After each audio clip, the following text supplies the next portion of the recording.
이 새벽에 오신 여러분들을 주님의 이름으로 축복합니다. 1절에 보시면 이 솔로몬 왕의 결말을 또 암시하는 일들이 있습니다. 정략 결혼에 대한 것이죠. 정략 결혼의 왕정 시대에 있어서는 늘 다반사인 일이었지만 이스라엘 백성들에게 있어서는 하나님이 이미 왕에 대한 치국에 있어서 하지 말아야 할 것을 몇 가지를 말씀하시는데 그 중에 하나가 아내를 많이 두지 말라 이런 말씀을 하셨습니다.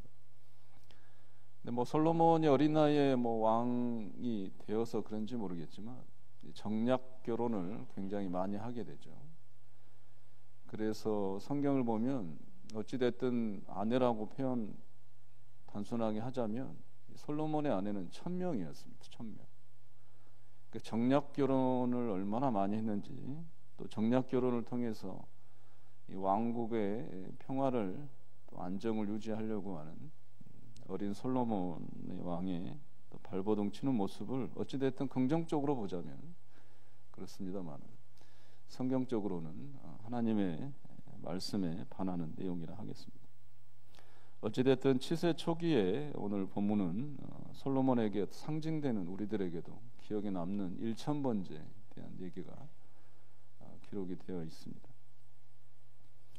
사실 1000번제는 우리가 적용해서 드리는 한 번 드리고 그 다음에 2번 드리고 해서 1000번을 채우는 그런 제사의 의미는 아니고요. 오늘 말씀해 보면 단번에 1000번을 드린 제사입니다. 한꺼번에 1000번을 제사를 드리는 게 1000번제죠. 근데 오늘날 우리들에게 있어서 이제 현실에 적용해서 나누어서 1000번을 드리는 1000번제로 적용을 하고 있습니다만 성경적 본래 의미는 한 번에 1000번을 드리는 거죠. 근데 여기서 1000번제의 중요한 것은 횟수가 중요한 게 아니라고 저는 생각을 합니다. 1000번을 드렸든 그 다음에 한 번을 드렸든 하나님께서 1000번제에 감동해서 꿈에 나타나신 것이라 저는 생각하지 않습니다. 오늘 하나님께서 솔로몬에게 한 번을 드렸든 1000번을 드렸든 분명히 하나님이 계시하셨을 것이라고 생각을 했는데 그 기준은 3절에 있어요. 솔로몬이 여호와를 사랑했다. 여호와를 사랑해서 왕의 아버지께서 로부터 가르침을 받은 그런 법도 하나님의 법도죠. 하나님의 말씀을 지키려고 했던 그 발버둥 치는 그 삶을 하나님이 보셨기 때문에 그가 드리는 제사를 또 받으시고 그 제사를 통해 꿈에 나타나셨다라고 저는 믿습니다. 우리들의 1000번제 예물의 자세도 똑같습니다. 우리들이 드리는 횟수로 인해서 하나님의 감동하실 것이다 라고 하는 것은 우리들의 잘못된 세상적 계산이죠. 하나님은 우리의 횟수나 우리의 어떤 헌금의 액수 이런 것으로 인해서 감동받으시는 분이 아니세요. 세상적 종교 신과는 다른 분이 우리 하나님이십니다. 우리 하나님은 하나님을 사랑하고 그의 말씀을 지키려고 계명을 지키려고 발버둥치며 애쓰는 그런 하나님의 사람들의 그 예배, 삶을 전제한 그 마음, 사랑의 마음을 전제한 예배와 예물을 기뻐 받으시는 하나님이신 줄로 믿습니다. 6절에 보시면 솔로몬은 하나님 앞에서 굉장히 우리가 본받아야 할 그런 자세로 기도를 합니다. 겸손한 솔로몬이죠. 모든 것이 하나님의 은혜입니다 라고 고백합니다. 이제는 왕으로서 이제 통일 왕국의 왕이죠. 그런 왕으로서의 이제 어떤 위험도 있을 텐데 하나님 앞에서 이 모든 것이 은혜입니다 라고 얘기를 하죠. 또 7절에 보시면 저는 출입할 줄을 모르는 아이입니다. 종입니다. 얘기를 하죠. 출입할 줄을 모른다 이 말은 관용적 표현입니다. 어떤 관용어냐면 이 공식적 행사를 앞둔 사람이 나는 이런 공식적 내게 주어진 임무에 대해서 성공할 수 있는 그런 자신이 없다. 그런 나에게는 노하우가 없다. 이것을 표현할 때 관용적으로 쓰는 표현입니다.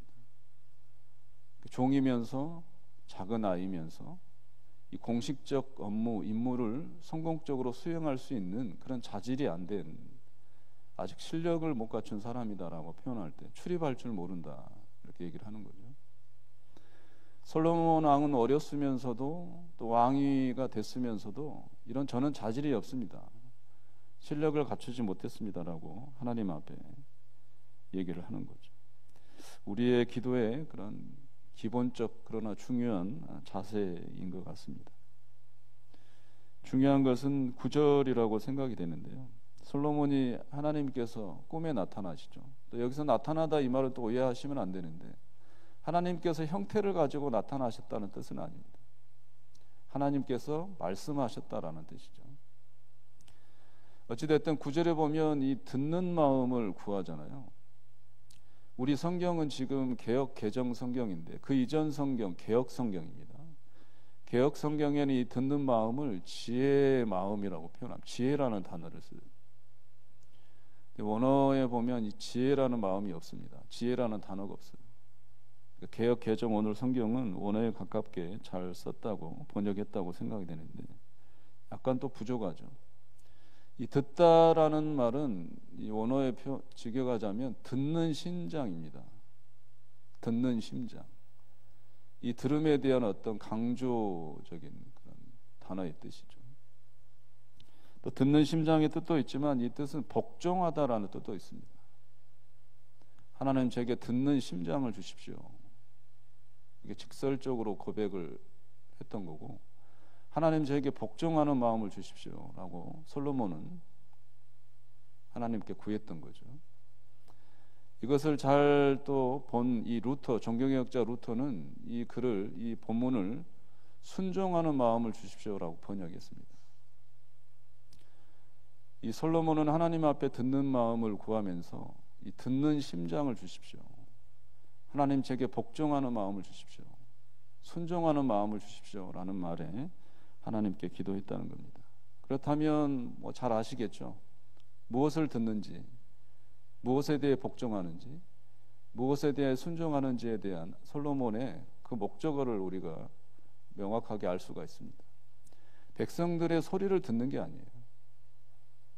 물론 송사, 재판이라는 단어를 썼지만 백성들의 사람의 소리를 듣는 게 아닙니다. 그 사람의 소리에 순종하는 게 아니에요. 백성들의 송사는 그런 얘기들에 대해서 순종하고 복종하고 듣는 게 아닙니다. 솔로몬의 오로지 중심에 있는 그 구하는 심정은 하나님의 말씀을 듣는 심장을 달라는 거예요. 하나님 말씀에 복종할 수 있는 마음을 주십시오. 하나님의 말씀에 순종할 수 있는 마음을 주십시오. 재판 송사를 통해서 하나님의 마음을 또 하나님의 마음으로 듣게 해주십시오. 그러므로 인해서 하나님의 말씀에 복종하게 하소서. 하나님의 말씀에 순종케 해주십시오. 결국 뭡니까? 그 송사와 재판이 세상적 이치와 상식에 맞는 재판의 결과가 아니라 하나님의 말씀에 맞는 재판, 하나님의 마음에 맞는 송사에 대한 결과를 내리게 해달라는 뜻이에요. 사랑하는 성도 여러분, 우리 기독교 윤리의 종교가 아닙니다. 우리 기독교는 상식의 종교가 아니에요. 윤리를 뛰어넘는, 상식을 넘는 하나님의 말씀의 종교입니다. 물론 윤리적인 삶을 살아야 되죠. 세상이 바라는, 기대하는 상식의 그런 삶을 살아내야 합니다. 그러나 우리 기독교는 그 이상의 종교입니다. 윤리를 설파하고 상식을 설파하는 그런 종교가 아니에요. 하나님의 말씀을 전하고 그 말씀에 우리가 스스로 복종하고 순종하는 종교가 바로 우리 기독교입니다. 재밌는 것은 이 듣다라는 말을 통해서 본문 예시로 들잖아요. 창기, 두 창기에 대한 얘기가 나옵니다. 말씀 보면 그냥 서로 말해요. 이 창기가 말하고 저 창기가 말하고, 솔로몬은 듣고 또 솔로몬이 말하고, 또 창기는 뭡니까? 말 그대로 창녀예요. 이 당시에 이 솔로몬, 이 왕에게 이 창녀, 이 창기가 재판을 통해서 나설 수 있는 자리가 아니에요. 그런데 오늘 예시로 든 거예요. 그만큼 솔로몬은 뭡니까? 누구든지 백성들을 차별하지 않고 들음으로 인해서 하나님의 말씀에 법도와 순종하고 복종하고 하나님의 그 뜻을 알려주기 위해서 이 정도로 애썼다라는 것을 상징적으로 보여주는 거예요. 창기의 그런 재판까지 들었다. 그 재판 속에서도 하나님의 말씀이 공의가 정의가 이루어지기를 원했다. 솔로몬의 그 복종하는 마음을 얘기를 해주는 좋은 예시라 볼 수 있습니다. 이러니 10절에 주의 마음에 맞은지라. 솔로몬의 이 구하는 마음을 보시고 하나님은 마음에 솔로몬이 맞은 거예요. 원어를 보면 하나님의 눈에 좋았다 이렇게 표현되어 있습니다. 솔로몬이 구하는 이 기도의 자세, 그 삶의 모습을 뭐 다 하셨겠죠. 하나님의 눈에 좋은 솔로몬. 이 새벽에 오신 우리 모두가 하나님의 눈에 좋은 하나님의 신앙인들이 되시기를 주의 이름으로 축원합니다. 그러려면 우리가 듣는 마음을 이 새벽에도 구하시기를 소원합니다. 하나님의 말씀이 들려지기를 소원하고 그 말씀에 들은 말씀에 삶에 복종하고 순종하는, 심지어 주일학교 학생들의 귀 속에서도 하나님의 말씀을 듣기를 소원하는 그 열정. 근데 세상 사람들이 지나가는 그 언어 속에서도 나에게 하나님이 주신 말씀이 뭘까? 뜻이 뭘까? 그 사랑하는 마음이 늘 불리듯 일어나는 우리 모두가 되시기를 간절히 소원합니다. 잠언 9장 10절에 그런 말씀 있잖아요. 여호와를 경외하는 것이 지혜의 근본이다. 거룩한 자를 아는 것이 명철이다. 이런 말씀이 있습니다. 하나님의 말씀으로부터 오는 것이 지혜예요. 하나님의 말씀으로부터 오는 것이 명철입니다. 그 위에는 없어요. 그런 명철과 지혜를 구할 때 우리가 삶에 어떻게 순종해야 하는지, 어떻게 복종해야 하는지도 말씀을 들으신 분은 그 말씀이 그 길을 가르쳐 주시리라 믿습니다. 오늘 하루도 듣는 심장을 구할 수 있는 우리 모두가 되시기를 주의 이름으로 축원드립니다.